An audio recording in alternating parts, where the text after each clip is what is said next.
Halo teman-teman, pada kesempatan kali ini saya akan menjelaskan tentang demokrasi liberal dan demokrasi terpimpin.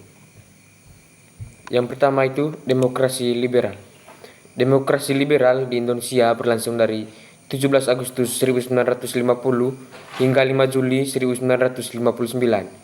Ini adalah masa ketika Indonesia menerapkan sistem demokrasi parlementer setelah kembali menjadi negara kesatuan yaitu NKRI dari bentuk federal yaitu Republik Indonesia Serikat.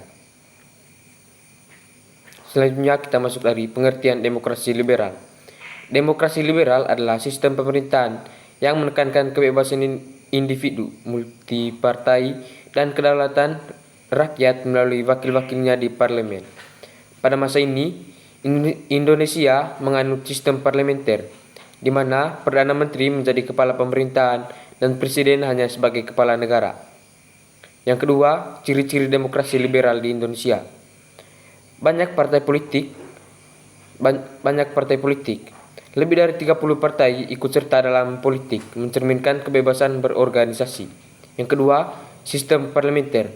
Pemerintah dipimpin oleh Perdana Menteri, sedangkan Presiden hanya menjalankan peran simbolis. Yang ketiga, sering ganti kabinet. Dalam waktu 9 tahun, terjadi 7 kali pergantian kabinet karena konflik politik dan kurangnya stabilitas koalisi partai. Yang keempat, parlemen sangat dominan. DPR mempunyai kekuasaan besar termasuk dalam mengganti Perdana Menteri. Yang kelima, kebebasan pers dan berpendapat. Masyarakat bebas menyuarakan opini meskipun kadang menimbulkan konflik antar kelompok. Yang ketiga, tentang dan kelemahan demokrasi liberal. Instabilitas politik, yaitu pergantian kabinet yang cepat membuat pemerintahan tidak efektif. Yang kedua, konflik ideologi, yaitu munculnya ketegangan antara kelompok nasionalis, Islamis, dan komunis. Yang ketiga, pembangunan terhambat karena fokus politik terpecah pada pertarungan kekuasaan, bukan pada pembangunan ekonomi dan sosial. Yang kelima, pemberontakan di daerah, yaitu banyak daerah memberontak akibat lemahnya kontrol pusat. Yang keempat, akhir dari demokrasi liberal. Presiden Soekarno merasa sistem ini tidak cocok untuk Indonesia karena menyebabkan kekacauan politik.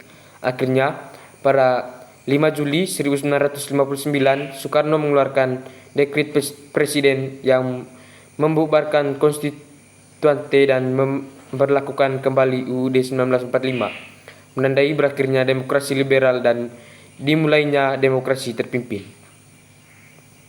Selanjutnya, demokrasi terpimpin. Demokrasi terpimpin berlangsung di Indonesia dari 5 Juli 1959 hingga 1965. Setelah Presiden Soekarno mengeluarkan dekret presiden yang membubarkan konstituante dan memberlakukan kembali Undang-Undang Dasar 1945. Demokrasi terpimpin dimaksudkan untuk menggantikan demokrasi liberal yang dianggap gagal membawa stabilitas dan kemajuan. Selanjutnya kita masuk ke dalam pengertian demokrasi terpimpin. Demokrasi terpimpin adalah sistem pemerintahan yang menempatkan presiden sebagai pusat kekuasaan dengan alasan bahwa sistem demokrasi barat tidak cocok dengan kepribadian bangsa Indonesia. Presiden Soekarno menyebutnya sebagai demokrasi yang sesuai dengan nilai-nilai gotong royong dan musyawarah. Selanjutnya, ciri-ciri demokrasi terpimpin. Yang pertama, kekuasaan presiden sangat dominan, yaitu Soekarno memiliki wewenang yang sangat luas termasuk legislatif dan eksekutif. Yang kedua, parlemen melemah. DPR tidak lagi bebas, presiden bahkan membentuk DPR GR atau Dewan Perwakilan Rakyat gotong royong yang anggotanya ditunjuk. Yang ketiga, partai politik ditekan. Peran partai politik dibatasi, hanya partai yang sejalan dengan Soekarno yang diberi tempat.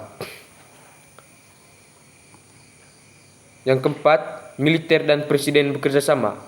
Konsep dwifungsi ABRI mulai terbentuk, yaitu militer tidak hanya menjaga keamanan tetapi juga untuk dalam pemerintahan. Yang kelima, pengaruh komunis kuat.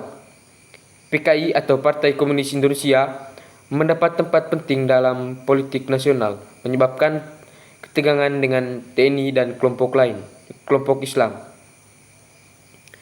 Keenam, pemerintah sentralistik, yaitu pemerintah pusat mengambil alih kendali penuh atas daerah-daerah. Yang terakhir, kebebasan pers dibatasi, kritik terhadap pemerintah dikekang, media dikontrol oleh negara. Selanjutnya, tujuan demokrasi terpimpin. Yang pertama, menyatukan kekuatan politik yang terpecah. Yang kedua, mewujudkan stabilitas nasional dan pembangunan. Yang ketiga, meningkatkan peran presiden sebagai pemimpin revolusi. Selanjutnya, dampak demokrasi terpimpin. Dampak positif, yang pertama ada upaya konsolidasi nasional. Yang kedua, diperkuatnya identitas nasional melalui retorika anti-imperialis. Selanjutnya, dampak negatif. Yang pertama itu dominasi kekuasaan presiden melemahkan demokrasi. Yang kedua, kebebasan sipil dan politik sangat terbatas. Dan yang ketiga, ketegangan politik antara PKI, TNI, dan kelompok Islam meningkat.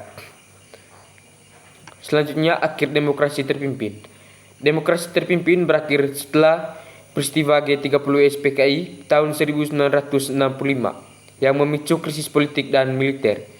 Soekarno kehilangan kekuasaan dan pada tahun 1966 Soeharto mulai mengambil alih pemerintahan yang menandai awal Orde Baru.